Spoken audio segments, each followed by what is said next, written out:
They are loved and they are missed. Tonight, day 2 of searching a Saskatoon landfill for a missing Métis woman. And I got 14-day free trial with my course and the books. Once the 14 days had expired, then I didn't hear from anybody. An online training course suspended operations without warning to students and staff. I just knew that I had to paint her. And a young artist from Kittigan-Zibi is hoping his latest work will catch the eye of a Golden Globe winning actor.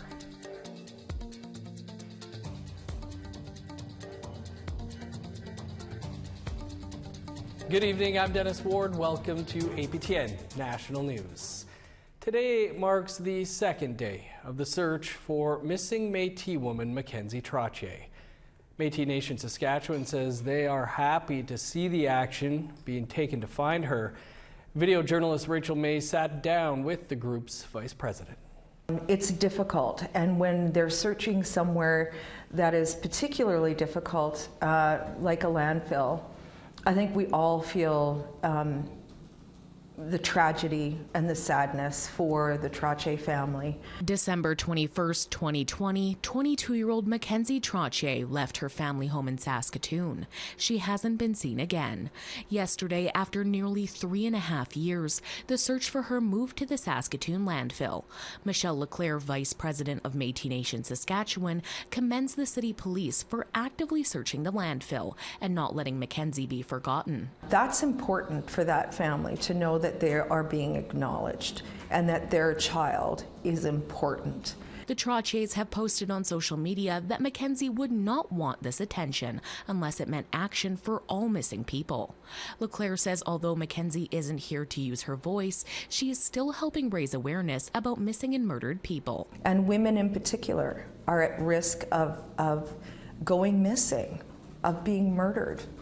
And some of us, for no other reason than we look the way that we do.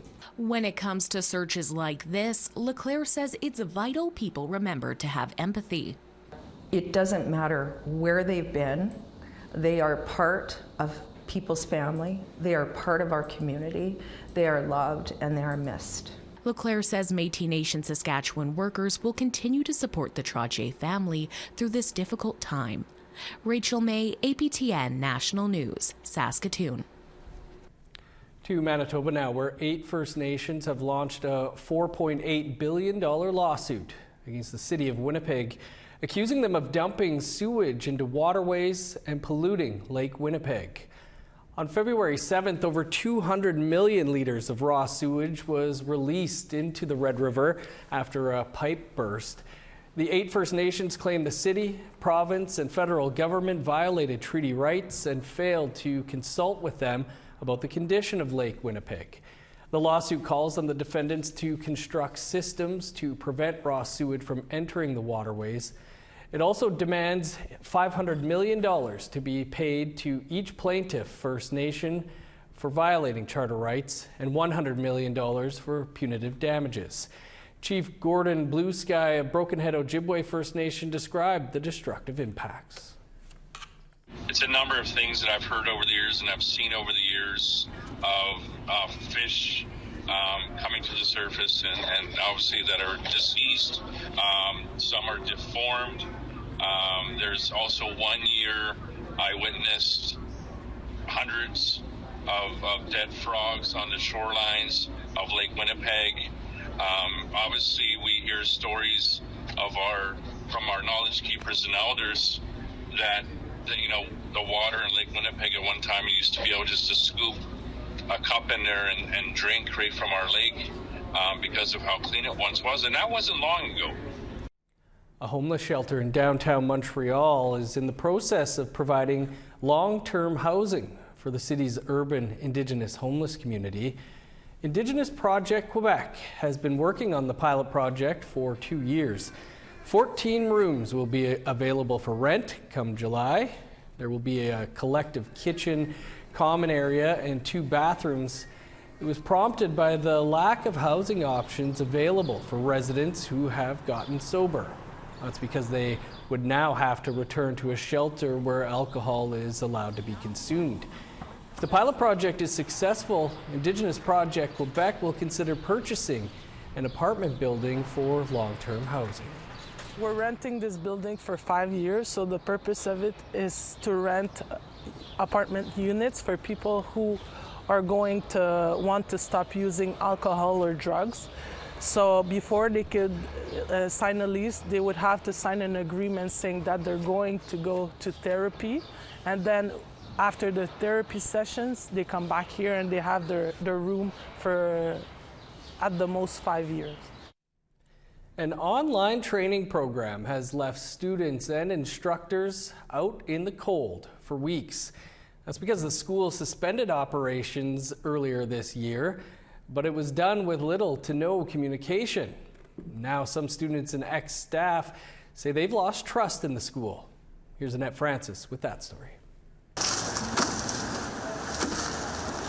Things are locked up tight at the Native Education and Training College in North Bay, Ontario. This notice, posted on the door dated February 7th, states, due to non-payment of rent arrears, the landlord has terminated the lease and hereby repossessed the premises. And there's been no access to online programs for students either. Amanda Weichel dreamed of getting a diploma in human resources management. So last November, when she saw the program was being offered online through the Native Education and Training College, she applied. Soon after paying $6,100 in tuition, those dreams faded. I got a 14-day free trial with my course and the books. Once the 14 days had expired, then I didn't hear from anybody. Weichel is a member of the Pikwakanagan First Nation in Ontario. She was never able to begin the program. Weichel was permanently locked out of the system in December and didn't hear from anyone until January 12th. Finally, they had gotten back to me because I told them that I was going to go to the media and get myself legal advice. And as soon as they heard that, they reached out to me right away, and they said that they'd give me my full refund because it was still within the 30 days. So I filled out the paperwork for my full refund on January 12th, and after 30 days, I still have not received anything. Skylar Sayers is from the Mississauga First Nation in Ontario. He was taking the environmental technician program.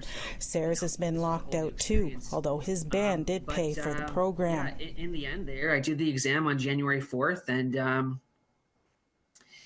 I I complete the test, or the exam, handed in, and there's no contact from anybody from that point until maybe two or three communications from anybody at that school between then and now. APTN contacted the Ministry of Colleges and Universities about the situation. Its response, the Superintendent of Career Colleges is aware of the students' concerns and is speaking with the parties to facilitate a resolution. In an emailed statement from Larry Stewart, the owner of NETC, he claims someone had stolen the tuition checks from his mailbox and that their online platform was hacked and that all the instructors had quit. Ex-instructor Lorraine Neal disagrees on that last point. She had worked at the NETC since 2016. In March, Neal asked to be laid off because she wasn't getting paid. And it was frustrating. So that's why I requested to be laid off. But I never got my ROE. They never fired me. I never officially quit. I have no idea where I stand. Meanwhile, Weichel wants to be reimbursed. However, she's giving up on any future education endeavors. I'm just going to leave it as it is. Unfortunately, it just kind of put a bad taste in my mouth, and I'm not going to pursue it. According to Stewart's statement, tuition fees are now refundable, and they're working on transferring students to another online platform. In the meantime, the school and available programs continues to be advertised online. Annette Francis, APTN National News, North Bay. You can read more on that story over on our website, aptnnews.ca. The Trans Mountain Pipeline expansion is pumping bitumen after a decade of delays and construction. Our Truth in Politics panel will be here to weigh in on that after the break.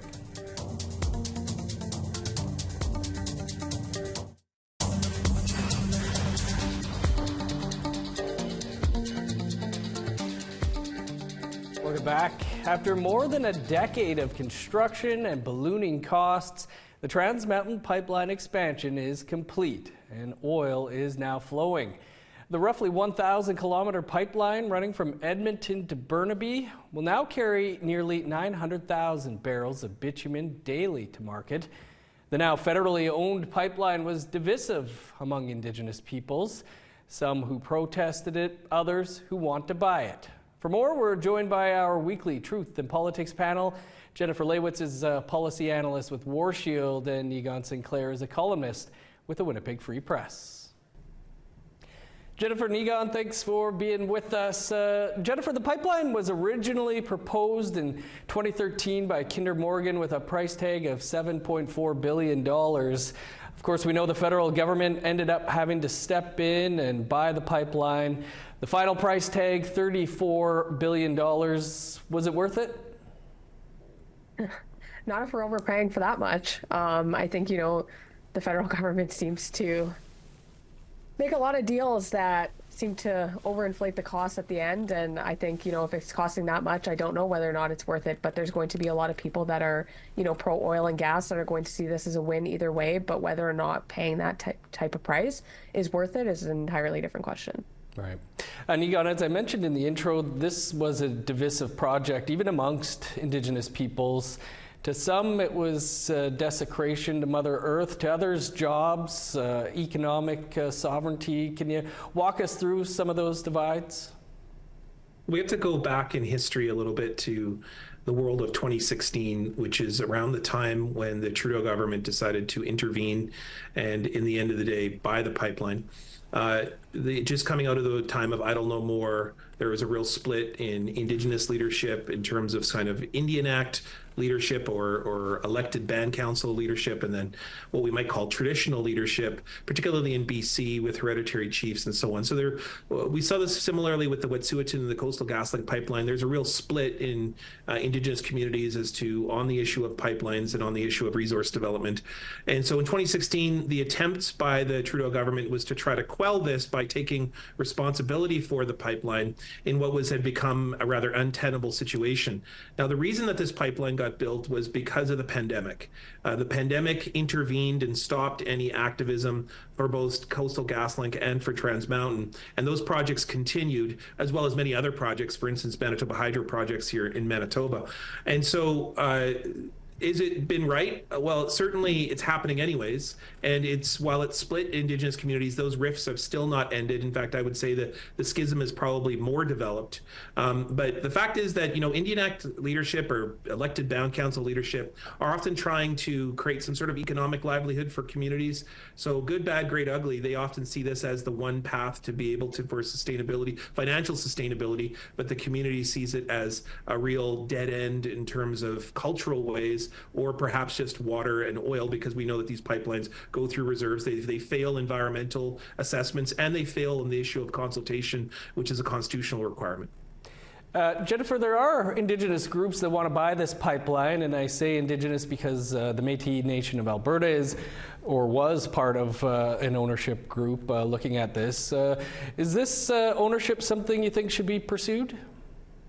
That's a really tough question because this gets into the conversation around self-determination. I've been on record saying that I'm going to let nations make the decision what's best for themselves, but then that's also really tough because, like Egon said, if the leadership is making decisions that the membership also don't want, that's another conversation that's opened up, because we do talk about self-determination. We saw 24 nations buy into the Enbridge pipeline deal, but what do the membership want? What do the leadership want? And also, what does economic reconciliation look like? And I think this is going to be a conversation we hear a lot more about, especially as the Liberal government just announced their guaranteed loan program, basically streamlining a way in for nations to buy into projects exactly like this. All right. Egon, what do you think the last decade and all that has gone on with the Trans Mountain expansion means for future pipeline projects in Canada? Well, it's exactly what Jennifer spoke about. The fact is the federal government really doesn't matter what stripe, liberal or conservative. They are deeply invested in Indigenous lands and resources and will stop at virtually nothing to be able to hammer those things through with the kind of Indigenous leadership that they want to work with. Sometimes that may have the support of a First Nations or a Métis community. But what we've seen most oftentimes is they're not operating in concert, and it's leading to more division in communities. The fact is that the federal government needs to get out of the way. And the reality is that communities need to make their own decisions on how they will govern themselves first and foremost, and then we can get to the issue of consultation and resource development. Because the fact is that we still have this Indian Act which continues to rain down a imposed structure, and that when communities, a handful of communities have moved in this direction to be able to govern themselves and have that recognized by the federal government, we need to have more of that, and for communities to be able to govern themselves. And then there's a legitimate partnership led by the community, good, bad, great, ugly, and no community is uniform, but a community has to decide how it wants to be governed on its own and then work with the federal government, not the other way around where the government comes with a already decided upon project and then how much do we pay you to make you happy. Niga and Jennifer, we'll have to leave it there, but great to have you with us again this week. You gotcha. Now, before we head to break, a quick programming note. Starting on May 6th, that is this next Monday, you can join us here every weekday at 1 p.m. Eastern Time for a brand new 30-minute APTN National Newscast, keeping you up to date on the issues impacting Indigenous peoples right across the country. And of course, we'll continue our coverage every weekday on our regular evening newscast right here at 6 p.m. Eastern. Check your local listings for times in your area. Still to come here tonight, previews of tonight's Nation to Nation and this week's APTN Investigates. Stick around.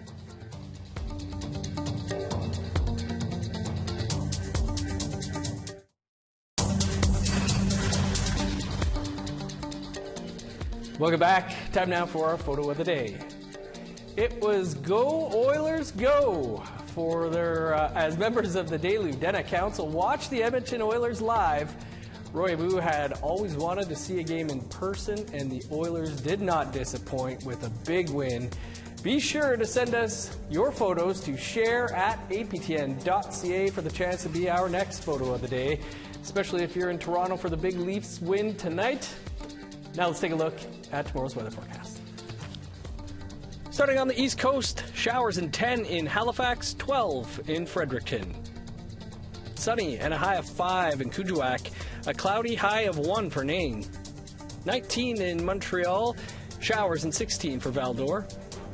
16 with rain in Sault Ste. Marie and North Bay. In Northern Ontario, 8 with showers for Thunder Bay, rain, and 11 in Sioux Lookout. 13 with rain in God's Lake, showers, and 11 for Norway House. A rainy day in Winnipeg with a high of 10, 7 with rain in Dauphin, 5 in Regina, 8 in Saskatoon, 8 for Meadow Lake, 5 with showers in Buffalo Narrows. The sun is shining on parts of northern Alberta, 16 for Peace River and Grand Prairie. Sunny and 12 for Edmonton, 12 for Lethbridge and Medicine Hat, 19 with showers in Vancouver, rain, and 21 in Kamloops, 16 for Prince George, 15 and sunny in Dease Lake, -2 with snow in Old Crow, sunny and 17 in Whitehorse, 10 in Yellowknife, sun's out, and 18 for Wrigley, -11 with snow in Sax Harbor, snow and 3 below in Polituck, -2 with snow for Chesterfield and Whale Cove, -7 in Resolute and Arctic Bay.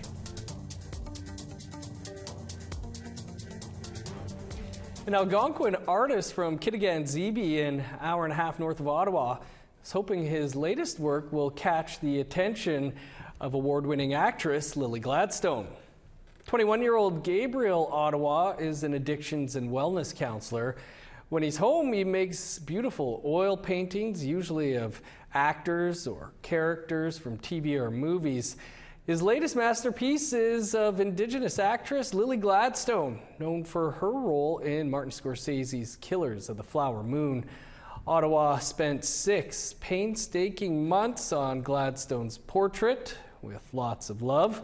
He says he was inspired by Gladstone's performance in Killers of the Flower Moon and for being the first Indigenous woman to win the Golden Globe as Best Actress in a Drama. Ottawa has been painting for almost 11 years with the help of his mom and dad.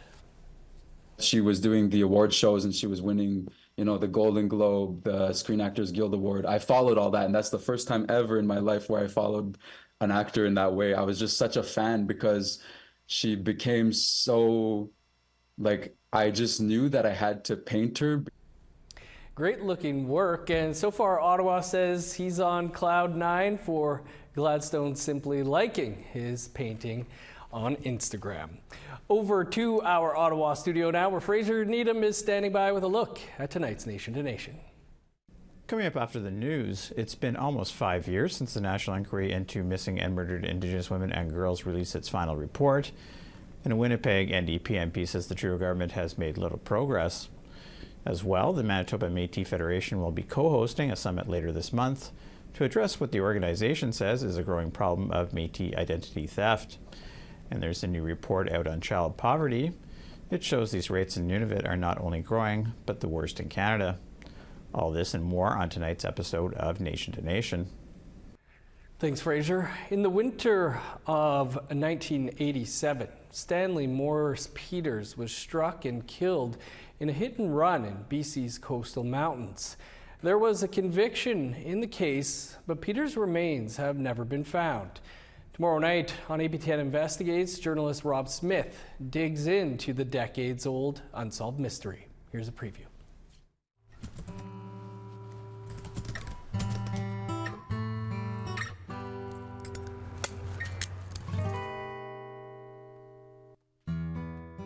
Where we're at right now is the location of where our dad was hit and run. The tree that you see in the background is where I come to hang his pattern that he used to wear. I leave things there on his birthdays or on the day that he went missing. The sisters and I come here very often, smudge and pray for him to help us locate where he is. Knowing this is where my dad was last seen, it helps bring us together to go and search for his remains. Stanley Peters went missing in 1987. He was 37 years old. The papers picked up on the story 4 years later. The headlines were stark. Police had charged 2 men in February 1992.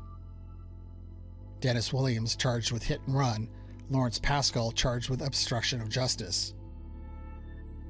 In the papers, RCMP Sergeant Harry McLaughlin laid out the story. A tipster broke the code of silence. You can catch APTN Investigates Lost Spirit tomorrow night immediately following the APTN National News. Looks good. Award-winning journalist Rob Smith will be here tomorrow to talk to us about the documentary as well. That's all the time we have for your APTN National News for this Thursday. For news anytime, you can visit our website, aptnnews.ca. I'm Dennis Ward. Marcy McGuitch, thanks for being with us. I predict a 5-2 win for my Leafs tonight. Stick around. Nation to Nation is up next. We'll see you back here tomorrow.